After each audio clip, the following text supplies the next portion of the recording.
I am Jeffrey Rickman, and this is PlainSpoken. This is a channel that I started trying to equip and inform conservatives within the United Methodist arena, or Wesleyan Methodist Christians more broadly.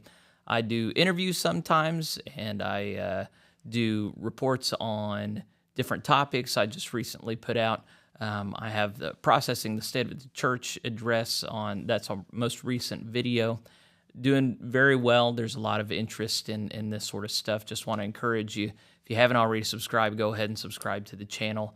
And I want to thank those of you who are commenting on the stuff and sharing it. I got a call this morning from a lady who said, "Oh, this is just so useful in my local church," and that's exactly what I'm going for. So if you've benefited, I'm glad. If this is your first video that you watch, while it says plain spoken, I'm not dropping four-letter words or anything. I'm just trying to give a portrait of how conservatives see things. So one of the segments that I started a while back, and that this is an installment on, is with respect to different annual conferences. What developments are we seeing? How are things going? I've covered, my first two were Arkansas and North Georgia, whenever things went so poorly there a few months ago. I've also reported on West Virginia and one other that's escaping me right now. But today I'm reporting on the Great Plains Annual Conference. And whenever I say reporting, I mean it loosely. I am not a reporter. I am a local licensed pastor in small rural setting, Oklahoma. But whenever I'm interested in an area, sometimes I'm getting emails from people. And if you want to email me about what's going on in your annual conference, the email address is plainspokenpod, P-O-D, for podcast, plainspokenpod@gmail.com. And I try and read everything that people send me, and I'll try and do a report on your annual conference if I haven't already. Great Plains, of course, is the combination of Nebraska and Kansas, overlapping areas. They combined in, the process started in 2014, and the bishop who was a part of that combination effort, made it happen, was Bishop Reuben Saenz. I always thought it was pronounced Saenz, but then whenever I talked to people in Great Plains Annual Conference, they said it's pronounced Saenz. And now he's down in Texas, in the Dallas Episcopal area and the Fort Worth Episcopal area. But starting in 2016, he was a resident bishop at Great Plains. And the people I've talked to there, the conservative leadership, say he was great. It was a good fit, good annual conference. He was a good leader. The current leader is David M. Wilson, who, of course, came out of my area, Oklahoma. And he is a brand new bishop. And I'm going to go ahead and tell you on the front end, on the back end of this, I think I have some interesting and important things to say. But on the front end of this report, I got to tell you, there's not much drama because both Saenz and Wilson have been easy to work with. The conservative leadership that I talked to say that both of these guys were straight shooters. With Bishop Wilson in particular, they say he listens, he's earnest, he's humble.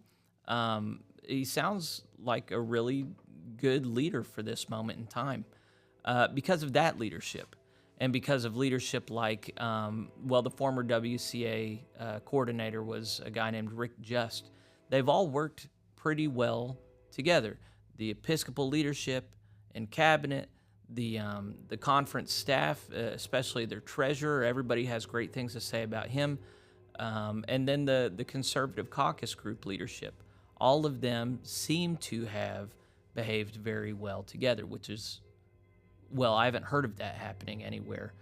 When I spoke with Rick Just, he is now no longer the WCA chair or coordinator. He has now left and he's gone to the Global Methodist Church. He said he is still able to call the conference office and talk to who he wants and ask questions and exchange information because the leadership there has been very clear. They put out a statement pretty early on that they were not going to stand in the way of any church that wanted to disaffiliate, that wanted to leave, which is quite a thing. There are other bishops, I think I recall. Kentucky was the other annual conference I reported on. Bishop Farrelly was known for saying very kind and gracious things along those lines. And then, of course, things have changed in Kentucky now where he's closing the door on disaffiliations. There's not going to be any special called conference. And he's just kind of done with that. These guys, the leadership in Kansas and Nebraska, have seemed to have the energy required for this present moment. When looking at the on the ground realities of what's going on there, let me pull up my notes here. As of right now, they have, I think, 910 churches involved in their annual conference, and this is after I have a spreadsheet generated by the denomination. News generated this. It shows that in 2020, 6 churches disaffiliated, the following year 4, the following year 12 at regular annual conference session, and then an additional 55. So you're looking at 77 churches disaffiliating. That would have put, if those are the only churches, if they didn't have to close any, then at one point they had almost 1,000 churches 3 years ago. On the chopping block, according to the numbers that the WCA had, there are 115 churches that are potentially going to be exiting this April. Now, there's the next conference is scheduled June 6th through 10th. April 31st is the last date that they can go through the process of disaffiliation. So there's not going to be any special called conference. Now, that does put a little pressure on the given moment. So I don't want to paint a picture. The guys in Great Plains didn't paint a picture of perfect peace. There's been no disinformation. There's been no anxiety. There's been some. They said there's been a little bit on the conference, and there's been some misinformation from conservatives. So they've just tried to put out those fires, and it's all stayed pretty contained, which is pretty great. And this is after one of the things you'll remember if you saw my reporting on West Virginia, at least at the point at which I reported, they had no disaffiliation agreement in place. And that was like a month ago. They had no formal disaffiliation agreement in place. They were very reluctant to utilize paragraph 2553. The opposite case is in Great Plains, where under signs, probably more than a year ago at this point, the conference put out an official disaffiliation agreement, which was just the bare bones provisions of paragraph 2553. According to the people I talked to who went through it or are going through it, there was no confusing rhetoric. There was no jumping through unreasonable hoops. There was no maneuvering on the part of conference officials to try and delay things or discourage churches that wanted to go. The only insistence has been, let's be adults. And as I understand it, that provision has been met. So anyway, when you look at the 110 churches that are, or 115 that are in the pipeline, if they all disaffiliate in a couple months, and then you have these 77 that disaffiliated before, you're looking at about a 20% reduction, a decrease of about 1/5 of the number of churches in Kansas and Nebraska that are belonging to the United Methodist Church, which is a chunk. 20%, 1/5. That's a sizable chunk. And what we've seen in a lot of conferences is they start off very polite and kind when they think that hardly anyone's leaving. And then when they see the numbers of how many churches are interested in leaving, that's when they start going, hey, no. We're hold off 1 second.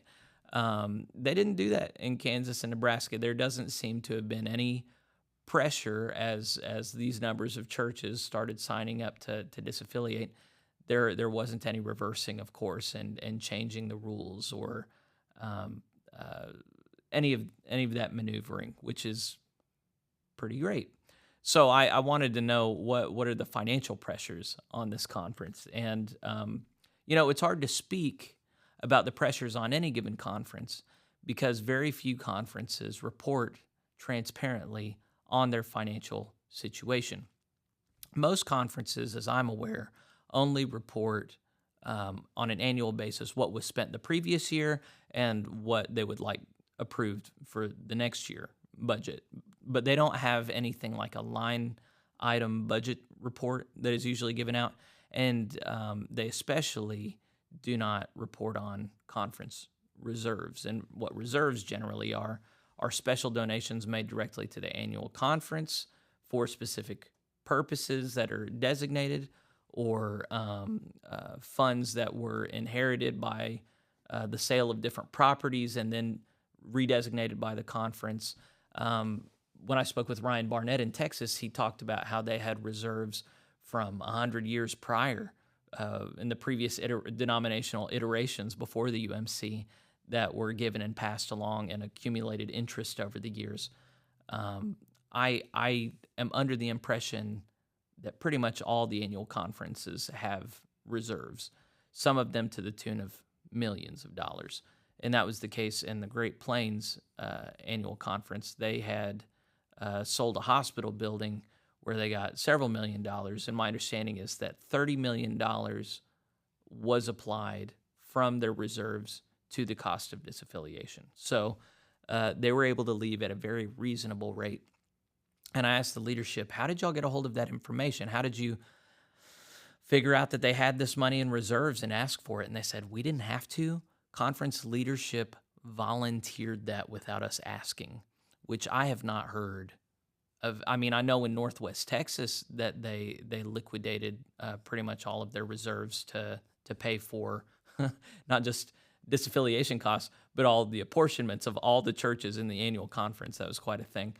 But other than that, I have the understanding only a couple other annual conferences applied conference reserves to those disaffiliation costs, and they had to figure out, people on the outside had to figure out what those numbers were and what those funds were in order to ask for them directly.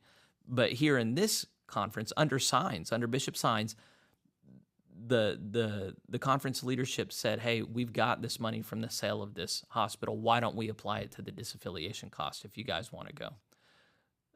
I just think that's pretty incredible. I think that's, as I was talking to these people just north of me, I had no idea all this was, the land of peace and merriment was north of me, but I just thought it was so wonderful that they had leadership that really wanted to take a non-coercive stance and say, hey, if you want to go, we're not even going to charge you the money because we have the money. We can cover, collectively, this is what we've had. We're happy to apply it to the balance here. I just think that's so gracious, and I love that. I wish more people knew that, because as I'm going to come back around to the end and say, it doesn't have to be a nasty process. It really doesn't. When you look at places that are doing it well, then you look at places like, I don't want to know. Well, I'll just say North Georgia, and it really doesn't have to be like this. North Georgia just sounds miserable. Florida sounds like it was miserable. I'm getting updates now from their about their bishop, Tom Berlin, taking a much better posture than the previous Bishop Carter. So maybe I'll report on them next. But here in Great Plains, it's great. It looks great. And so, I started asking financial questions. And so they have conference reserves. They have a robust economy. And then they, budget. Then they sent me the 2023 budget detailed supplement. And so you'll see that for 2023, they were able to take in almost, over $14 million total income. And then when you look at what they're spending for 2023, it was just a little over $13 million. So they're firmly in the black, if I'm reading this correctly. And I could be reading it incorrectly because I'm not very smart. But they're in a good financial situation.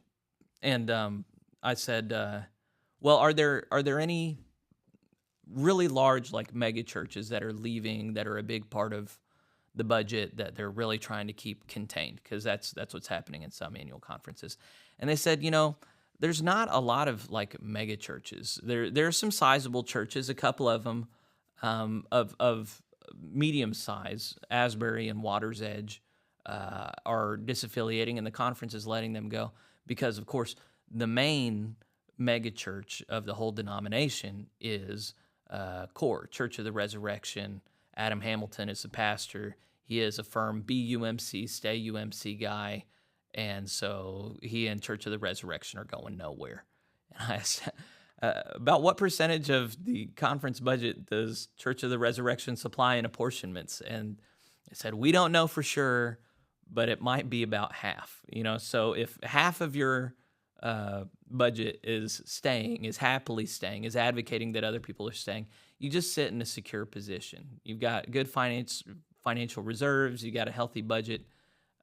You can stand to lose numerically a fifth of your churches if four-fifths, including the mega church paying for half the budget, stays. So it could be, who knows? Who knows? It could be that leadership would have behaved differently if more was on the line financially. Uh, that that is a factor that's hard to ignore. But I like to think that the people here were just of such integrity and character that they would behave well no matter what. So, of course, it's impossible to speak about, and I don't know these guys personally, but whenever I spoke with Rick Just, he said, something I wish you would just tell everybody is it really pays not to be a jerk. And he said that's the reason why he's got these relationships where he didn't burn bridges, he didn't speak out of turn, he wasn't nasty to anybody, and they weren't nasty to him. And because of that, they've been able to navigate a situation that is causing some people to lose their minds. Some of our leadership is behaving in ways that I just think is completely inappropriate. So see my previous message on Bishop Bickerton's State of the Church address. I just think the current challenges have caused people to just retreat into this partisan mindset that is making things worse. And I wish we could look less at that and more at what's going on in places like Great Plains Annual Conference. So there are a few more details I've got about the conference, but that's the main broad picture that I thought would be helpful for everybody to have. And so I just kind of want to wrap up this report. One other piece of information that's just interesting. The Global Methodist Church has started, of course, and Kansas already has a lot of Global Methodist churches. I think in this region they have more than any other region. There are some in Oklahoma. There are some in Colorado. There are some in Missouri. And what's my understanding is that they're all going to be combining in what they're calling a TCAT, and I forget what that stands for, but they're going to make a provisional annual conference eventually called the Heartland Annual Conference in the Global Methodist Church. So Rick Just and hundreds of other people are going to be a part of that. So, be in prayer for them. Be in prayer for Bishop Wilson, and give God thanks for the leadership of Bishop Sines and for cool heads having prevailed. And if you're watching this from another annual conference, all right, if you're watching from Great Plains, I'm sorry if I said anything wrong, and I know you will write and correct me.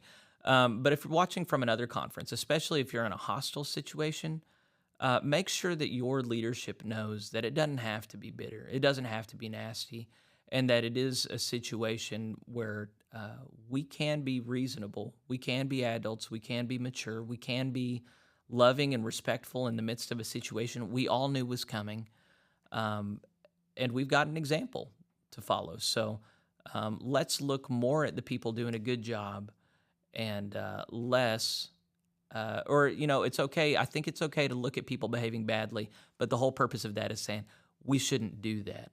And the fear I have is people are looking at escalation in other places. I was watching a thing on Bishop today saying, if you're one of these nasty conservatives, you just need to get out now. I'm probably going to talk about that later, but not so that I can say we should all be like this and we should fight. Rather, we need to stay away from that kind of leadership, and we need to be going more in the direction of Bishop Wilson. So thanks for tuning in. If you thought this was helpful, pass it along, and I'll put out a weekly update. I've been putting those out on Fridays. Go ahead and tune in this Friday because there's always developments going on, and it's all interesting. So God bless you as you try to navigate this. A lot of information, but we'll do it together. Blessings.